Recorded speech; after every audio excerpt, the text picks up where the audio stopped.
Have you ever been in the middle of a conversation when you couldn't think of the word you wanted to use? You're searching and searching and trying to find the right word to express your thoughts? Don't worry, it happens to all of us. In a previous video, I encouraged you to use your words to find another way to express your ideas. Continuing to explain yourself helps you sound more fluent because you're not panicking when you can't come up with the precise word. After all, English isn't always a precise language. We often use descriptions in order to express the idea that we mean. But what if you substitute another word or find a more lengthy way to explain yourself, but you still want to know the precise word or term you can use in order to express this idea more effectively? In most cases, the person that you're speaking with will supply or volunteer the correct word that you want to use. But what happens if they don't say the other word because they understand you and they don't want to interrupt the flow of thoughts? In that case, you want to ask the other person to give you the specific word you're missing. This is a great way to improve your vocabulary because you're going to find out the precise term a native speaker would use in this situation. In this video, I'm going to share natural sounding questions that you can use in order to invite the other person to share the precise word, term, phrase, or expression you can use in order to express yourself more accurately. As we go through the examples, pay attention to your intonation. In order to show curiosity, be sure to use rising intonation. This encourages the other person to give you more details and shows you're truly interested in hearing the best way to express yourself in English. So let's talk about the questions. I'll repeat each question 3 times. Please repeat after me.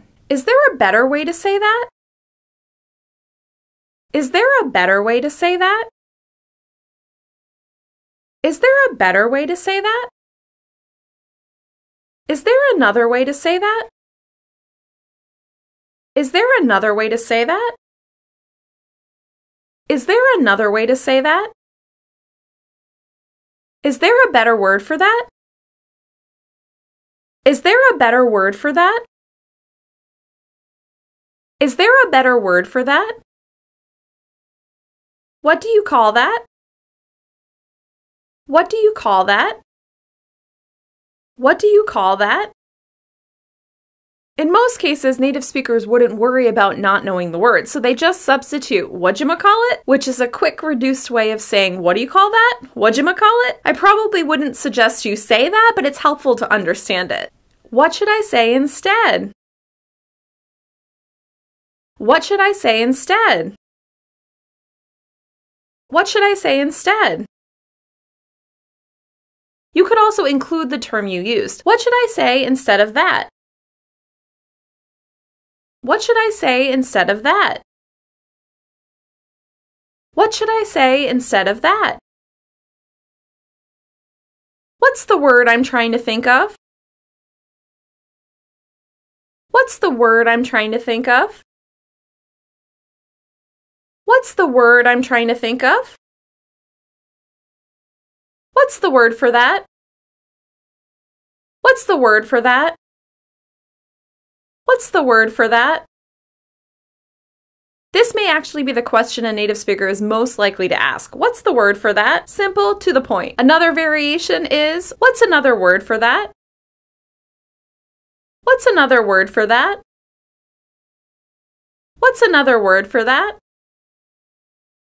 When you ask for another word, another way, you're inviting the other person to provide more vocabulary for you. They won't feel embarrassed about correcting you. Most people are too polite to correct you if you say something wrong. If you encourage the other person by saying you want to hear another way to say that or another word to say that, they may get more enthusiastic and start sharing the most precise terms. As you can see, even if you are able to put your idea into other words and keep going, even though you don't know the precise term, you may still want to improve your vocabulary and sound a little more natural when choosing the correct word to express this idea. In this case, you can use any one of these questions to invite the other person to supply the word for you. Don't be embarrassed about asking for the correct way to say something. There are all kinds of terms I can't think of even as a native English speaker. If it's not a word that's part of our active vocabulary, it may not come to mind that quickly. It's perfectly acceptable to ask the other person to give you the correct term. In fact, this is a technique I use in order to sound more like a native speaker when I'm speaking Spanish. Spanish. For example, I spent years going to Starbucks in Lima, Peru, and Santiago, Chile, and every time I went to Starbucks, I tried to find a way to express the type of tea I wanted. And I didn't have the precise word because I know what it is in English, tea bag, but I didn't know what it was in Spanish. So I would find another way to express myself, but finally I just wanted to use the right term, so I asked the barista how I should say it, and they told me. Super easy. I wish I had done it earlier so that I could trust I was saying the right word. After watching this video, I hope you feel more confident knowing that you can invite the other person to supply the correct word for you. Sometimes native speakers just need a little more encouragement to correct you. Nobody wants to be rude or make you feel like you can't speak English. It's okay if you find another way to express your thoughts. You don't always need the precise terms. Just a quick reminder, if you want more guidance on how to improve your vocabulary naturally, please be sure to check out my 3 workshops where I share all of my top tips to help you sound more like a native English speaker. If you're looking for a specific word, don't be afraid to comment below the video, express the idea a different way, and encourage me to supply the word for you. I'll be happy to help. Once again, I'm Kim from EnglishWithKim.com. I'm your guide to the essential communication skills you need to sound more natural in English. If you like this video, please give it a thumbs up and share it with a friend. Have a good one.